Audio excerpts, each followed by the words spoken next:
Good afternoon বন্ধুরা, দেখো আজকে আমার লাঞ্চ থালি তৈরি হয়ে গেছে।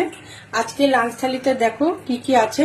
লাঞ্চ থালিতে আছে গরম গরম সাদা ভাত, এখানে আছে মুগের ডাল করেছি আমি একটু, এটা মাছের মাথা দিয়ে করেছি, এটাই হিং আদা আর জিরে সোমবারা দিয়ে করেছি।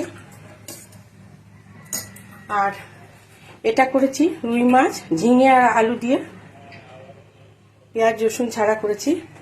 এটা করেছি আমের চাটনি, এটা একটু আমটা একটুখানি শক্ত মানে আটি হয়ে গেছিলো, সে আটি অবস্থাতেই করেছি আর কি আমের চাটনি। এটা শেষ পাতে একটুখানি শসা রেখেছি স্যালাড হিসাবে।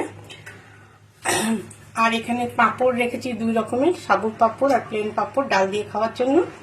আর এখানে রেখেছি আমি একটু রুই মাছের পিছেটা কষা করেছি আর কি, একটু কাঁচা লঙ্কা আর পেঁয়াজ দিয়ে, প্লেন কাঁচা লঙ্কা আর পেঁয়াজ দিয়ে করেছি কষা করে। এই হচ্ছে আজকে আমার লাঞ্চ মেনু। তোমরা কে কি লাঞ্চ করলে অবশ্যই ভিডিও দিয়ে দেখবো। আমার লাঞ্চ মেনু তোমাদের কেমন লাগলো অবশ্যই কমেন্ট করে জানিও।